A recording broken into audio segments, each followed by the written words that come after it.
Well, hello and welcome to Carbon Neutral Radio, broadcasting live above the streets of Barrio Nazareth in San Rafael, Alajuela, Costa Rica, in the fish tank, as we call it. As you can tell, we got a little bit of clarity to the outside world, and they have clarity to the inside world here. So a little wrap up today. What's in the news environmentally? Well, let's see. Super typhoon. Well, I don't even know how to pronounce this. Sudalor. Super typhoon Sudalor. Stirring up monster waves, 15 meters high. That's about 50 feet. That ought to swamp you pretty good. And well, it's a storm heading for Taiwan and China. Maybe that's an answer to all that stuff that they're emitting out into the atmosphere. Maybe, the coal plants, etc., and producing all that stuff that we and the Europeans and the Central Americans and the Africans and everybody else need.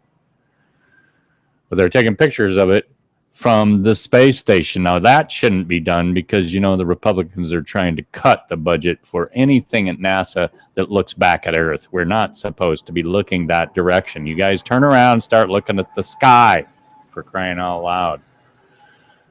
Okay, what else happened there? Well, weather-wise, who else? Satan? Satanic to winds and temperatures? What happened there?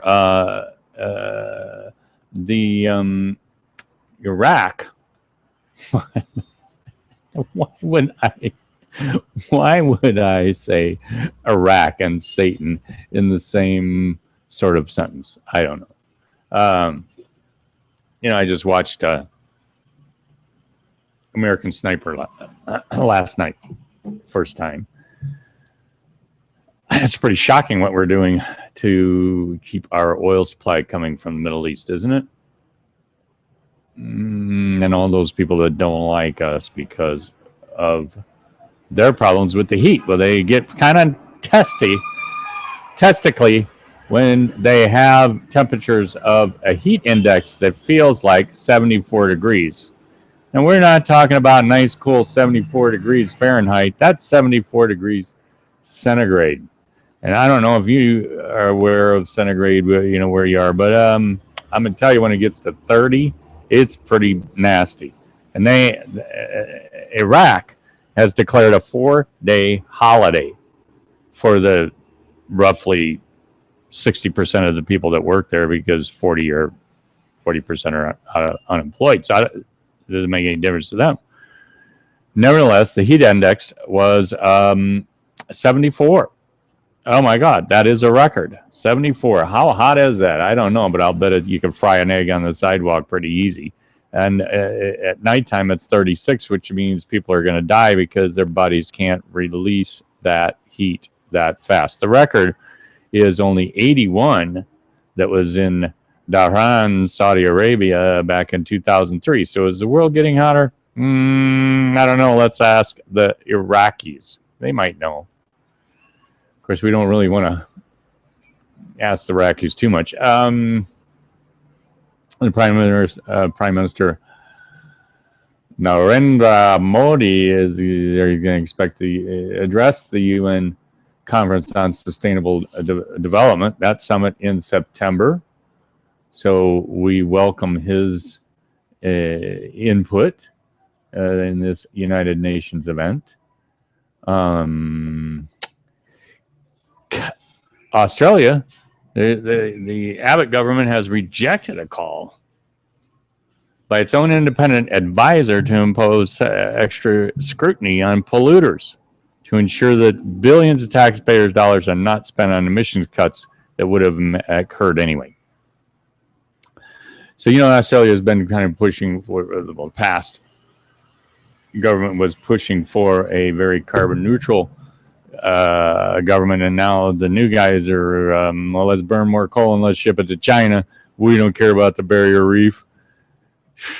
Who needs a barrier? Just keeps boats from coming in. The boat people. I think they were turning them people back too in Australia. They're not very big on that. California, on the other hand, has a rain debt right now. A rain debt. I don't know what a rain debt is. It's the lack of rain or less than what they normally get. It's 20 inches right now, which is a normal, and that's between 2012 and 2015.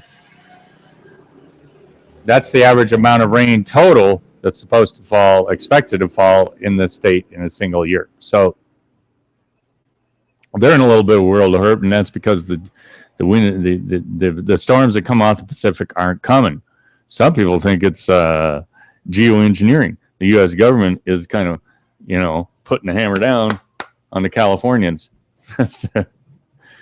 because of the kind of people that live there. We're going to put the hammer down and give them no more water. But then, of course, we don't get almonds or the other myriad of vegetables and things that are grown there. They're not doing too well. Somebody is actually using the Colorado River to supply that water. Well, the guy went down there in 1869. John Wesley Powell later became the head of the USGS, and he actually did studies post his trip down the river, and said there's no way you should try to sustain a population from the Colorado River. Well, let's see. Vegas, Phoenix, Tucson, San Diego. Who else draws water out of there that it never gets to the Gulf of California? A lot of people are counting on it. They have actually, and so Obama's got this new clean act coming on here to whip us out of climate change. It includes some restrictions on coal burning. Interesting enough, though, the power plant that pushes the water over to Phoenix and Tucson is on a Native American reservation, and they're exempt. So you remember that guy, Native American, on TV, the commercial, and young people, you never saw it, but it was about, I think it was about pollution, if I remember right, throwing trash. And it had this guy with the single feather, like a brave or some sort of status, stuck in his headband, and he had a tear coming down his face, very weathered face. We used to call them Indians, and had a tear coming down his face, and he was crying over the pollution that the white people produce. But apparently, they're making a ton of money, and this is all driven by the Department of the Interior. It's still the same old scam that happened with the Indian agents that they had back in the old days. Now they got the federal government is doing their own Indian agency, essentially, and pumping water with a coal plant that is now exempt from pushing clean air.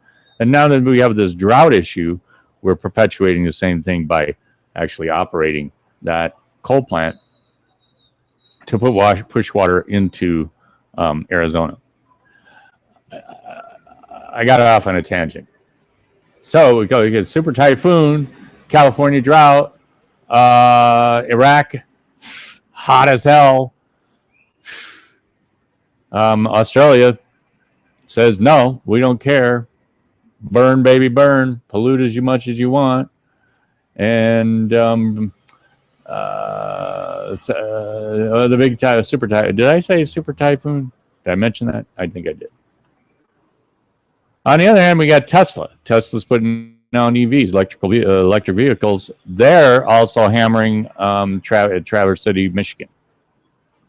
Tesla Motors executive called on rival automakers to put more compelling electric vehicles on the road and to increase their fuel efficiency standards. Had we kept on the road that was paved by CAFE, C-A-F-E, by CAFE standards that began in 1973 due to the oil embargo.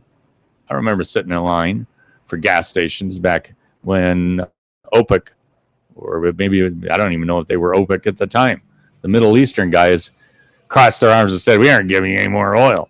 Well, at the time we were taking a lot of oil from overseas. We still are. Now we just bring guys in there with lots of guns to make sure that we keep the oil flowing. But had we kept on the original trajectory of 4% annual improvements, vehicles today would average 75 miles to the gallon. You think it could happen? We know it could. Of course it could. Okay, I'm exhausted. These cars down here, they sure as hell don't get 75 miles a gallon. My Rover gets 40 kilometers to the gallon, and it's 35 years old. Not to say that's good, but it does get me around. So that's it. Signing off. Done talking today. Have a good one. Have a good night. Talking to myself, and off we go.